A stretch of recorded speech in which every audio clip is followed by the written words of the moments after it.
통장 잔고 1,300원. 이 작은 금액 때문에 72세 할머니가 매달 받던 30만 원 기초연금이 하루아침에 끊어졌습니다. 도대체 어떻게 이런 일이 가능할까요? 실제로 부산에 사시는 김순덕 할머니께서 겪으신 일입니다. 50년 동안 아껴서 모은 돈이 은행에 조금 있었을 뿐인데 갑자기 연금 대상자에서 제외됐다는 통보를 받으셨죠. 김순덕 할머니는 눈물을 글썽이며 말씀하셨어요. 내가 뭘 잘못했다고 이런 일이 생기나? 사실 김순덕 할머니만의 이야기가 아닙니다. 지금 이 순간에도 수많은 어르신들이 비슷한 상황에 놓여 있어요. 아주 작은 차이로 연금을 받지 못하거나 갑자기 중단되는 경우가 생각보다 정말 많거든요. 여러분, 기초연금이 그냥 65세만 넘으면 자동으로 나오는 줄 알고 계셨나요? 저도 처음엔 그렇게 생각했어요. 그런데 알고 보니 완전히 다른 세상이더라고요. 기초연금에는 소득인정액이라는 까다로운 기준이 있습니다. 이게 뭐냐면 여러분이 가지고 계신 모든 재산을 돈으로 환산해서 월급처럼 계산하는 거예요. 은행 예금은 물론이고 살고 계신 집, 심지어 자동차까지 모든 걸 다 합쳐서 말이죠. 2025년 기준으로 혼자 사시는 분은 월 소득인정액이 229만 원 이하여야 하고 부부는 366만 4천 원 이하여야 기초연금을 받을 수 있어요. 이 기준을 딱 1원만 넘어도 연금이 완전히 끊어집니다. 더 충격적인 건 이런 계산이 어떻게 이뤄지는지 모르는 분들이 대부분이라는 거예요.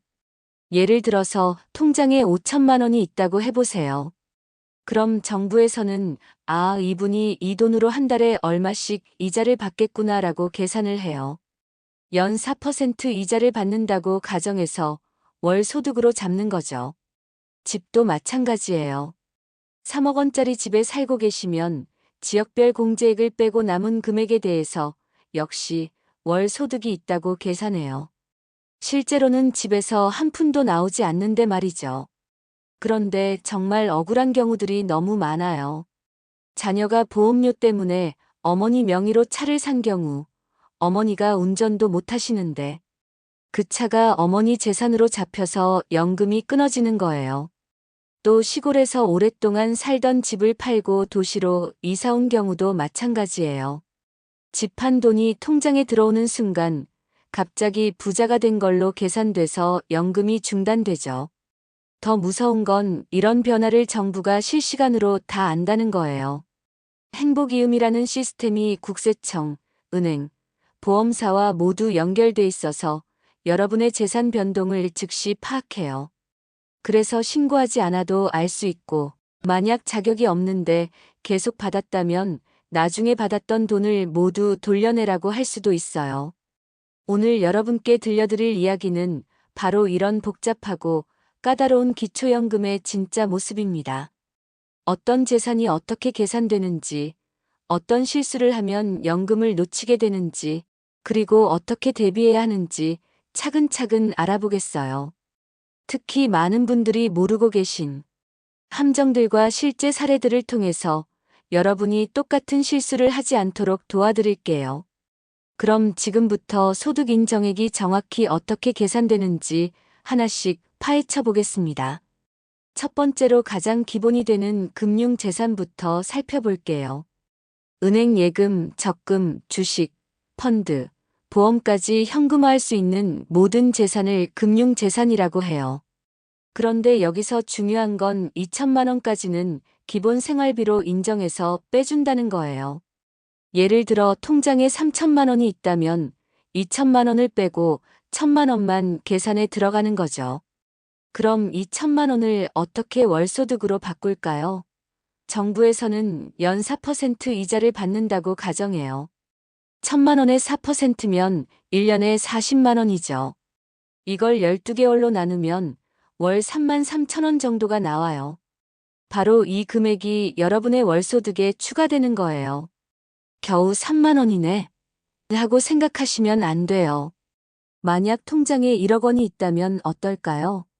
2천만 원 빼고 8천만 원에 4%를 적용하면 1년에 320만 원, 한 달로 치면 26만 원이 넘어요. 이것만으로도 기준에 상당히 가까워지죠.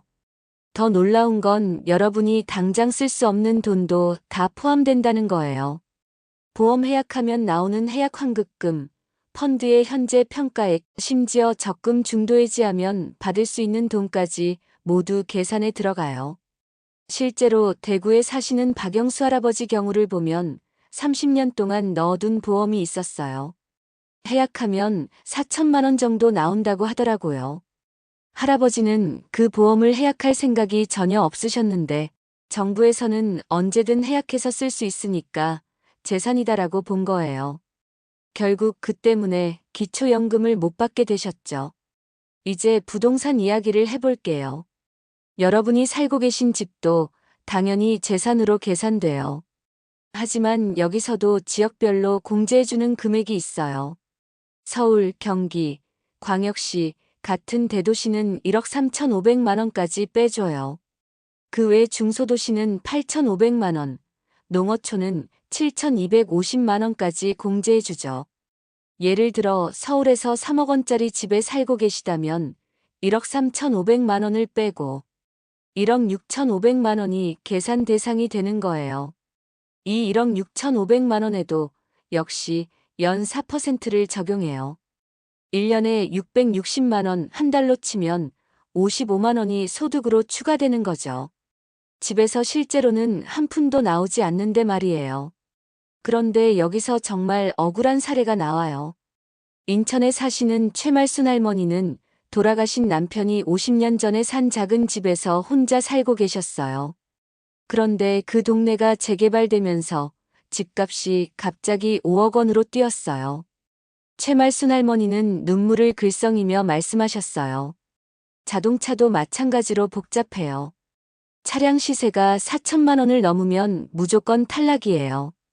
고급차 타면서 왜 기초연금을 받느냐는 논리죠. 그런데 4천만 원 이하라고 해서 안전한 게 아니에요. 그 차량 가격 전체에 역시 연 4%를 적용해서 월소득으로 계산해요. 2천만 원짜리 중고차를 타신다면 연 80만 원, 월 6만 7천 원 정도가 소득으로 추가되는 거예요. 그런데 여기서 가장 억울한 경우가 바로 자녀명의 차량 문제예요. 실제로 광주에 사시는 김정자 할머니 사례를 보면 아들이 할머니 신용등급이 좋다고 해서 할머니 명의로 차를 샀어요. 김정자 할머니는 차에 한 번도 타본 적이 없는데 김정자 할머니 재산으로 잡힌 거예요. 결국 그 차 때문에 기초연금을 못 받게 되셨죠. 국민연금 받으시는 분들은 또 다른 함정이 있어요. 국민연금 자체가 소득 인정액에 포함되지는 않지만 받는 금액에 따라서 기초연금이 깎일 수 있어요. 2025년 기준으로 월 37만 6천 원보다 많이 받으시면 기초연금이 줄어들어요.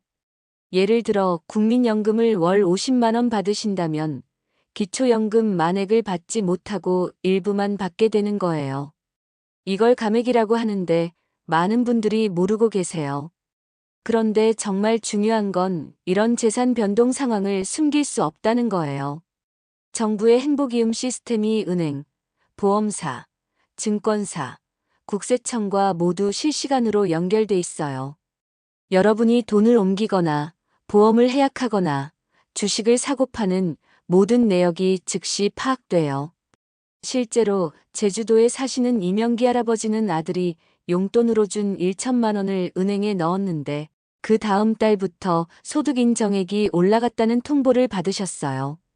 이명기 할아버지는 신고도 안 했는데 어떻게 알았을까요? 바로 이 시스템 때문이에요. 더 무서운 건 만약 자격이 없는데 계속 기초연금을 받았다면 나중에 그동안 받은 돈을 모두 돌려내야 한다는 거예요. 이걸 환수라고 하는데 심한 경우 몇 년치를 한꺼번에 돌려내야 할 수도 있어요. 부산에 사시는 정현숙 할머니는 작은 상가를 팔았는데 그 사실을 신고하지 않고 1년 동안 기초연금을 계속 받았어요. 정현숙 할머니는 그 돈을 이미 생활비로 다 써버린 상태여서 정말 곤란한 상황에 처하셨어요. 그래서 재산에 변동이 생기면 반드시 30일 안에 신고해야 해요. 집을 사거나 팔거나 큰 돈이 생기거나 보험을 해약하거나 차를 바꾸거나 하는 모든 변화를 주민센터나 국민연금공단에 알려야 해요. 하지만 신고한다고 해서 무조건 연금이 끊어지는 건 아니에요. 정확한 계산을 통해서 기준 이하라면 계속 받을 수 있거든요. 중요한 건 숨기려고 하지 말고 투명하게 신고하는 거예요. 자, 이제 지금까지의 이야기를 정리해보면서 여러분이 꼭 기억해야 할 핵심 포인트들을 짚어보겠습니다. 첫 번째, 기초연금은 단순히 나이만 보는 게 아니라는 거예요. 소득 인정액이라는 까다로운 기준이 있고, 여기에는 여러분이 가진 모든 재산이 포함돼요. 통장 잔고부터 시작해서 집, 차, 보험, 주식까지 모든 게 계산 대상이에요. 두 번째, 아주 작은 차이로도 결과가 완전히 달라진다는 점이에요. 처음에 말씀드린 1,300원 차이로 연금이 끊어진 김순덕 할머니 사례처럼 정말 작은 금액 차이가 큰 결과를 만들어낼 수 있어요. 그래서 평소에 자신의 재산 상황을 정확히 파악하고 있는 게 중요해요. 세 번째, 정부는 여러분의 재산 변동을 실시간으로 다 알고 있다는 거예요. 숨기려고 하지 마세요. 어차피 다 드러나니까 투명하게 신고하는 게 나중에 문제가 생기지 않는 길이에요. 네 번째, 가족 명의를 빌리는 건 정말 위험해요.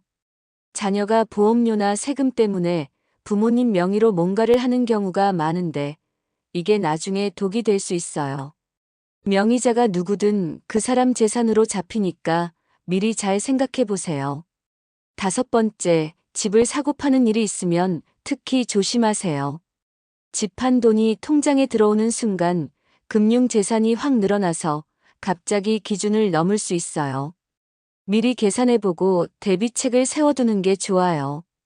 그럼 어떻게 대비해야 할까요? 가장 확실한 방법은 전문가와 상담하는 거예요. 주민센터나 국민연금공단에 가서 자신의 상황을 정확히 이야기하고 계산을 받아보세요. 혹시 내가 기준에 걸릴까? 하는 막연한 불안감보다는 정확한 숫자를 아는 게 훨씬 나아요. 특히 재산에 큰 변화가 생기기 전에 미리 상담받아보세요. 집을 팔 계획이 있다거나 큰 돈이 생길 예정이라면 그 전에 미리 계산해보는 거예요. 그러면 어떤 결과가 나올지 미리 알 수 있고 필요하다면 대비책도 세울 수 있어요. 또 가족들과도 이런 내용을 공유하세요. 자녀분들이 부모님 명의로 뭔가를 하려고 할 때 이런 문제가 생길 수 있다는 걸 미리 알고 있으면 더 신중하게 결정할 수 있잖아요. 마지막으로 정기적으로 자신의 재산 상황을 점검해 보세요. 1년에 한 번 정도는 내가 지금 기준에 어느 정도 위치에 있나 확인해 보는 거예요. 그래야 갑작스러운 변화에도 당황하지 않고 대응할 수 있어요. 기초연금은 노후 생활의 중요한 버팀목이에요. 받을 수 있는 분이 놓치는 일이 없도록 또 받고 계신 분이 갑자기 끊어지는 일이 없도록 오늘 말씀드린 내용들을 꼭 기억해 두세요. 여러분의 소중한 노후가 더욱 안정적이고 행복하기를 진심으로 바랍니다. 오늘 이야기가 도움이 되셨다면 마음챙김 채널 구독과 좋아요 버튼 꼭 눌러주세요. 여러분의 작은 관심이 더 좋은 정보를 만드는 원동력이 됩니다. 그리고 주변에 이런 정보가 필요한 분들이 계시다면 이 영상을 꼭 공유해 주세요. 여러분의 공유 한 번이 누군가에게는 정말 큰 도움이 될 수 있거든요. 댓글로 궁금한 점이나 개인적인 상황에 대한 질문을 남겨주시면 최대한 답변 드리도록 하겠습니다. 다음 시간에는 국민연금 조기 수령에 숨겨진 함정들에 대해서 이야기해 볼 예정이에요. 놓치지 마시고 꼭 시청해 주세요. 항상 마음챙김 채널을 사랑해 주시는 구독자 여러분, 정말 감사합니다.